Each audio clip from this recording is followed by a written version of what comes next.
अभिवादन स्वीकार कीजिए ब्रजेश मिश्रा का और आप देखना शुरू कर चुके हैं द डिबेट। बहनों भाइयों, 2025 का चुनाव भले ही अभी 2 साल के बाद हो, लेकिन उत्तर प्रदेश में तैयारियां अभी से जोर शोर से शुरू हो चुकी हैं। Bharatiya Janata party, Samajwadi party, BSP और कांग्रेस अपने संगठन के आंतरिक ढांचों में बहुत बड़े बड़े बदलाव कर रहे हैं और ये बदलाव फिलहाल अननोटिस्ड है। इसलिए आज हमने ये सोचा कि इस पर परिचर्चा हो और ये संगठन में किन समीकरणों का ध्यान रखा जा रहा है, इन सभी विषयों पर विस्तृत और खुली चर्चा बेहद आवश्यक है। आज इसी मुद्दे पर डिबेट। बहनों भाइयों, इन दिनों आप देख रहे होंगे कि जितने भी पॉलिटिकल पार्टीज हैं उत्तर प्रदेश में, सब अपने संगठन के ढांचे में आमूलचूल परिवर्तन कर रही हैं। भारतीय जनता पार्टी ने अभी 3 दिन पहले अपने 68 नए जिला और शहर अध्यक्षों का ऐलान किया। अभी उनके यहाँ 25-28 बाकी हैं, जिस पर उनके यहाँ तकरार भी है, जिस पर उनके यहाँ मतभेद भी है, लेकिन जिस पर स्थिति बन रही थी उन पर भारतीय जनता पार्टी ने अपने सांगठनिक ढांचे का ऐलान कर दिया है।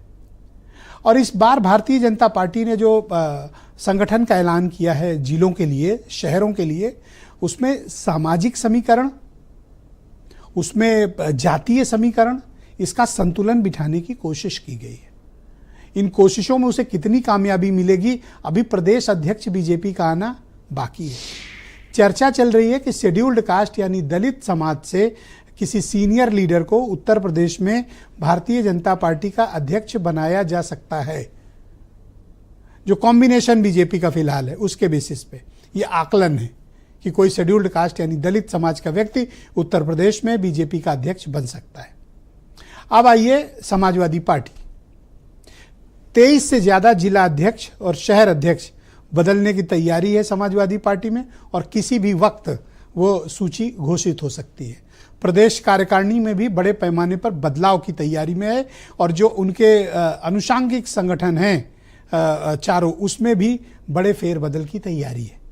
सबका फोकस क्या है? जातीय समीकरण और संतुलन को साधना, ताकि जो प्रेजेंट रिसोर्स है, जो ह्यूमन रिसोर्स, पॉलिटिकल रिसोर्स है, उसका ऑप्टिमम यूटिलाइजेशन कैसे किया जाए और ख़ास तौर पर समाजवादी पार्टी को अपना पीडीए के चेहरे को और मजबूत करके और ज़्यादा सहभागिता के साथ आगे बढ़ने की तैयारी कर रही है। उनके यहाँ यानी समाजवादी पार्टी में जो लॉयन शेयर है वो पीडीए समाज को जाएगा, यानी पिछड़ा, दलित और अल्पसंख्यक, ये उनके कोर वोटर हैं। बीजेपी ने पूरा एक बुके तैयार किया जिसमें अपर कास्ट भी हैं, शेड्यूल्ड कास्ट भी हैं, बैकवर्ड कम्युनिटी भी है, इनको अभी प्राथमिकता दी जा रही है। लेकिन समाजवादी पार्टी में पीडीए का बोलबाला है। अब आप आ जाइए कांग्रेस की तरफ। सरप्राइजिंगली कांग्रेस पार्टी बड़े लंबे समय से उत्तर प्रदेश में डिफंक्ट पड़ी हुई थी, अध्यक्ष को छोड़कर पूरी पार्टी ही गायब थी। अब कल देर रात कांग्रेस कमेटी ने अपने जिला और शहर अध्यक्षों का ऐलान किया। अभी पूरा तो नहीं किया, लेकिन एक बहुत बड़ी तादाद में कांग्रेस पार्टी ने जिला और शहर अध्यक्षों का ऐलान कर दिया। उन्होंने भी संतुलन साधा है। पिछड़ों पे, दलितों पे कांग्रेस ने अधिक दांव लगाया है, लेकिन कांग्रेस का दांव अपर कास्ट कम्युनिटी में ब्राह्मण कम्युनिटी भी है, जिस पर कांग्रेस ने जिला और शहर अध्यक्षों पे दांव लगाया है कि कुछ वोट, परंपरागत वोट, पहले किसी ज़माने में ब्राह्मण कम्युनिटी कांग्रेस पार्टी की बड़ी स्ट्रांग होल्ड कम्युनिटी थी जो कांग्रेस पार्टी को जिताती थी, उन पर भी संगठन में दांव लगाने की कोशिश हुई। तो जब इनका सब कुछ चल रहा हो तो बहन जी कैसे पीछे रह सकती हैं? रहना भी नहीं चाहिए। बहन जी को तो आगे आना चाहिए और आगे आकर लड़ना चाहिए। तो एक ज़माने में जो वो भाईचारा कमेटी बनाती थी, भाईचारा कमेटी थी, याद है आपको गौतम साहब? तो भाईचारा कमेटी का पुनर्जीवित किया गया है। इसको कोरामीन का इंजेक्शन दिया गया है और अभी मैं डिबेट में आ रहा था तो मेरे पास पूरी लिस्ट आई बहुजन समाज पार्टी की, जिसमें भाईचारा कमेटी को फिर से जिंदा किया गया है। लेकिन इसमें प्राथमिकता किसको दी गई है? शेड्यूल्ड कास्ट कम्युनिटी को। और भी लोग रखे गए हैं, लेकिन मायावती ने अपने कोर वोटरों पर ज़्यादा विश्वास जताया है और अधिकांश अपनी ही कम्युनिटी, जिस कम्युनिटी की बहन जी हैं, उस कम्युनिटी के लोगों को इस कार्यक्रम की जिम्मेदारी दी है। तो पहली बार ऐसा हो रहा है कि बीएसपी भी सबके जवाब में अपनी सूची उन्होंने जारी कर दी और ये सब कुछ हुआ 3 दिन के भीतर।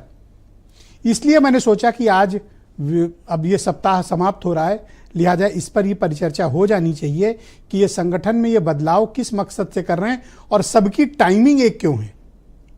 क्या ये लोग बीजेपी की सूची का इंतजार कर रहे थे? जवाब है हाँ। अब बीजेपी की सूची आ गई ना, वो एक बड़ा जहाज है, उनका निर्णय होने में समय लगता है और फिर जब हो जाता है तो बदलता भी नहीं है। इसी ताक में बैठे थे समाजवादी पार्टी, कांग्रेस और बीएसपी। द मूवमेंट बीजेपी की लिस्ट आई, इनकी फटाफट आने लगी धीरे धीरे, अभी सपा वाली भी आने वाली है। तो इससे हासिल क्या हुआ? इससे हासिल ये हुआ कि बीजेपी सबको बांटने में लगी थी और ये लोग अपने अपनों को बांटेंगे, मतलब अपनी वोटर वाली कम्युनिटी को। मायावती का फुल फोकस दलित कम्युनिटी है। उनको लगता है कि ये ना भागने पाएं, दूसरे ऐड ऑन हो जाएं जिनको हम टिकट दें, लेकिन उनका 90% फोकस दलित समाज। अखिलेश यादव का पूरा फोकस पिछड़ा दलित अल्पसंख्यक। बीजेपी का फोकस है कि वो upper caste community, backward caste community, scheduled caste, इन सब का एक बुके तैयार करें। और कांग्रेस इन सब से थोड़ा थोड़ा हिस्सा लेके उसने अपना तैयार किया है और उसने एक अलग ही दांव चला है। तो इसका इम्पैक्ट 2027 का जो चुनाव उत्तर प्रदेश में होगा, क्या ये उसकी तैयारी है? जवाब हाँ भी हो सकता है कि ये एक फाइनल शेप दिया गया कि ये हमारी बैकबोन ऑर्गेनाइजेशनल पावर है, रिसोर्स है, जिनका हम यूटिलाइज करेंगे। क्या यही वो 2027 की टीम है संगठनों की जो तैयार कर रहे हैं? जवाब हाँ भी हो सकता है। तो कुछ बयान, फिर आज की डिबेट।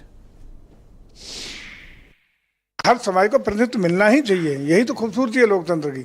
लोकतंत्र में हर वर्ग, धर्म और समाज के लोगों का प्रतिनिधित्व हो, सभी का सम्मान हो, सभी को भागीदारी मिले, सभी को न्याय मिले, सभी को विकास की किरणें पहुंचे, यही तो लोकतंत्र की का असली गुलदस्ता है। लेकिन हमारा वोट तो वो वोट है जो तरक्की पसंद है, जो अमन चैन चाहता है, जो देश को आगे ले जाना चाहता है, जो राष्ट्रभक्ति से ओतप्रोत है। हम लोग जात धर्म के आधार पर, पंथ के आधार पर निर्णय नहीं लेते, बल्कि राष्ट्र हित में जो भी निर्णय है सारे निर्णय लेने का काम करते हैं। जो भाजपा सरकार से पीड़ित हैं, दुखी हैं और अपमानित हैं, वो सब समाजवादी पार्टी के साथ जुड़ रहे हैं। जो दलित वोट है, पिछड़ा वर्ग है, अल्पसंख्यक है और अगड़ी जाति के वो लोग जो गरीब हैं और आधी आबादी जो महिलाओं की है, इनको साथ लेकर के 2027 में सत्ता परिवर्तन करने के लिए हम लोग कार्य कर रहे हैं। 70% के करीब पिछड़े, दलित, मुस्लिम अध्यक्ष बनाए गए हैं। कुल 30% के करीब सामान्य जात के अध्यक्ष बनाए गए हैं। पिछड़ों में अति पिछड़े और दलितों में अति दलितों को भी ध्यान रखा गया है। महिलाओं की भागीदारी भी इसमें बढ़ाई गई है। उत्तर प्रदेश में चारों तरफ कांग्रेस पार्टी के झंडे आपको दिखलाई पड़ेंगे और कांग्रेस पार्टी अलग अलग फ्रंट पर लड़ती हुई दिखलाई पड़ेगी और 27 जीतने के लिए लड़ेगी। तो बहनों भाइयों, आज की इस परिचर्चा को आगे बढ़ाएंगे। मेरे साथ भारतीय जनता पार्टी के प्रवक्ता आनंद दुबे मौजूद हैं।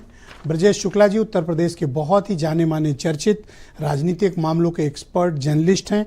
दीपक रंजन समाजवादी पार्टी के प्रवक्ता हैं। सुरेंद्र राजपूत कांग्रेस कमेटी के प्रवक्ता। राजेंद्र गौतम